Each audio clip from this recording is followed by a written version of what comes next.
दिव्यांगों को उनके हिस्से का आसमान दिलाने के लिए न्यूज 18 राजस्थान का विशेष अभियान लगातार जारी है।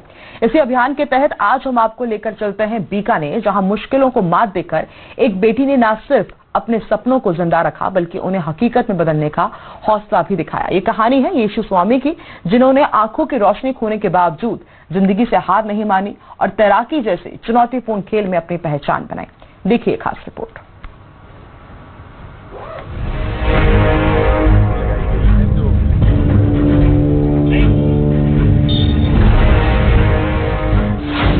बीकानेर की दिव्यांग स्विमर येशु स्वामी पानी से लिख रही सफलता की कहानी।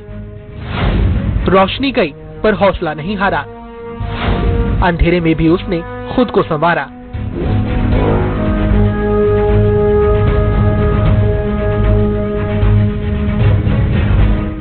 जब जिंदगी अंधेरे में डूबती नजर आ रही हो तब अधिकांश लोग हार मान लेते हैं, लेकिन बीकानेर की येशु स्वामी ने हार नहीं बल्कि अपने पर भरोसा रखा। ग्रेजुएशन के दौरान धीरे धीरे उनकी आंखों की रोशनी चली गई। एक समय ऐसा भी आया जब पढ़ाई तक छोड़नी पड़ी, लेकिन परिवार के साथ और खुद के जज्बे ने उन्हें टूटने नहीं दिया। येशु ने अपनी इस कमजोरी को ही अपनी ताकत बना लिया और खेलों की ओर रुख किया। स्विमिंग को चुना और उसी में अपना करियर बनाया। देखिए, समस्याएं सबके जीवन में आती है, परेशानी सबके जीवन में है, लेकिन आप उससे डरिए मत।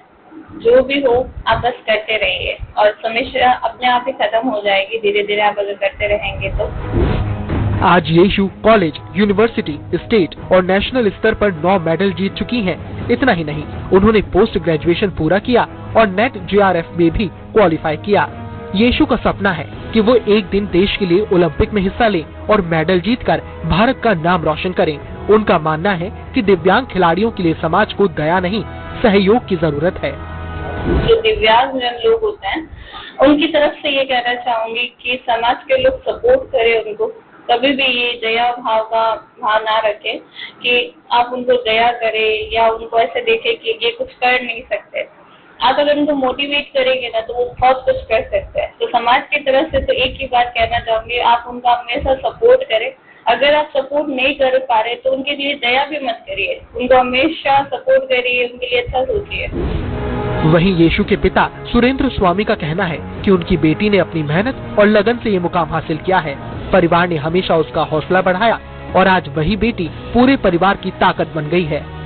मेहनत हमें कम करनी पड़ती है, इसको ज्यादा करनी पड़ती है और इसकी हिम्मत देख हमें मतलब इसके साथ मतलब रहने में भी मजा आता है।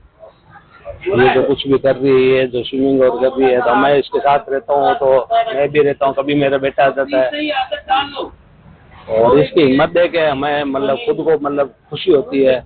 मोटिवेट हमें अलग से कुछ नहीं करना पड़ता है, ये खुद ही हमें बताती है मेरे को ऐसा करना है वैसा करना है। हम इसके साथ रहते हैं, पूरा सहयोग, पूरा हमारा सहयोग, पूरा सहयोग है। जब न्यूज 18 राजस्थान ने बीकानेर में दिव्यांगों के लिए सुविधाओं का जायजा लिया तो नजारा कुछ अलग देखने को मिला।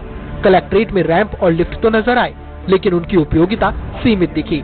वहीं रेलवे स्टेशन और बस स्टैंड पर भी सुविधाओं की कमी साफ तौर पर दिखाई दी। हम अभी खड़े हैं जिला कलेक्ट्रेट ऑफिस में और आप देखेंगे कि मेरे ठीक पीछे की 2 मंजिला जो इमारत है ये जिला कलेक्टर का ऑफिस है और जिला कलेक्टर ऊपर की तरफ बैठते हैं।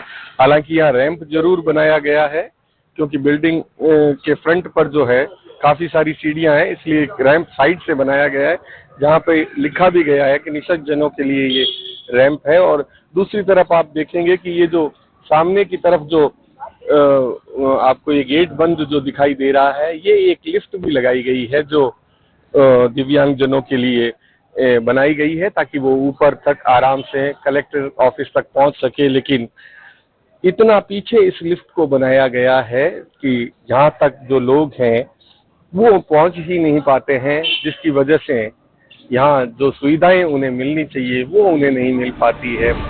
येशु स्वामी की ये कहानी सिर्फ प्रेरणा नहीं बल्कि एक सवाल भी है, क्या हम उनके जैसे हजारों सपनों को उड़ान देने के लिए तैयार हैं? अब बारी सिस्टम और समाज की है। आवश्यकता इस बात की है कि सरकार यदि ऐसे लोगों के लिए जो सुविधाएं उपलब्ध कराती है उन्हें प्रशासनिक रूप से भी अगर बेहतर बनाया जाए तो विशेष योग्य जनों को फायदा हो सकता है। बीकानेर से न्यूज 18 के लिए विक्रम जागरवाल। दिव्यांगों के लिए आवाज उठाने वाले और दिव्यांग अधिकारों के लिए लड़ाई लड़ने वाले डॉक्टर अरविंदर सिंह ने न्यूज 18 राजस्थान की इस मुहिम की तारीफ की। सुगम्यता हक हर किसी का, ये कैंपेन है न्यूज 18 और पेनिशिया डिसेबिलिटी राइट्स एक्टिविस्ट की, और मैं हूं डॉक्टर अरविंदर, डायरेक्टर अर्थ डायग्नोस्टिक ग्रुप। अभी मैं खुद भी दिव्यांगता से पीड़ित हूं। जब जन्म हुआ था मेरा, तो उसके बाद मुझे पोलियो हुआ और फिर 80% डिसेबिलिटी के साथ में मैंने अपनी सारी पढ़ाई करी और ये सब कुछ अचीव करा कि आपसे आज इस मंच पर बात कर पा रहा हूं। अब देखिए, अचीवमेंट के लिए ये बहुत जरूरी है, जैसा जमीनी हकीकत पर हम देख रहे हैं कि बहुत सारा गैप है, बहुत गैप है। क्योंकि अगर सरकार ने 4% एम्प्लॉयमेंट के लिए रिजर्वेशन दे रखा है, तो उस रिजर्वेशन को पूरा करने के लिए उस सेंटर तक तो पहुंचना पड़ेगा ना, इम्तिहान देने के लिए उस इंटरव्यू तक तो आना पड़ेगा ना, उस ऑफिस के अंदर तो आना पड़ेगा। कैसे आएगा आदमी? उसको सुगम्य ट्रेन चाहिए, एक्सेसिबल ट्रेन चाहिए। अब आप देखिए ट्रेन की हालत, कितने ऊंची सीढ़ियां हैं उसकी ट्रेन की, प्लेटफॉर्म्स कितनी दूर दूर है, कोई रैंप नहीं है, कोई लिफ्ट नहीं है। खाली 2% स्टेशन के अंदर लिफ्ट और एस्केलेटर की सुविधा उपलब्ध है, वो भी बड़े शहरों में। तो बहुत अभी काम जमीनी रूप पर होना बाकी है। बसेस की हालत देखिए तो नॉर्मल आदमी को इतने धक्के लगते हैं, बेचारा दिव्यांग उसके अंदर कैसे जाएगा। स्कूल्स के अंदर जाके देख लीजिए तो दिव्यांगों के पढ़ाने के लिए प्रॉपर सुविधाएं नहीं है।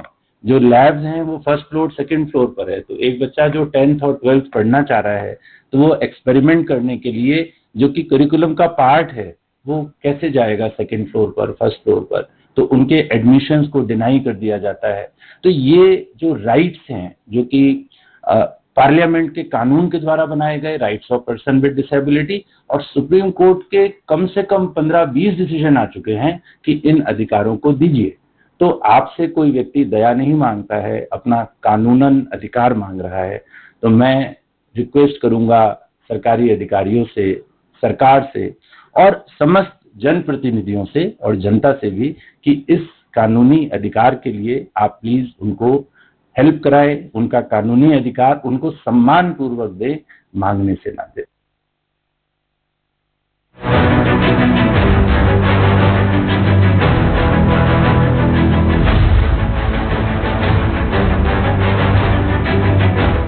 इसी के साथ इस बुलेटिन में फिलहाल इतना ही। आगे देखिए राजस्थान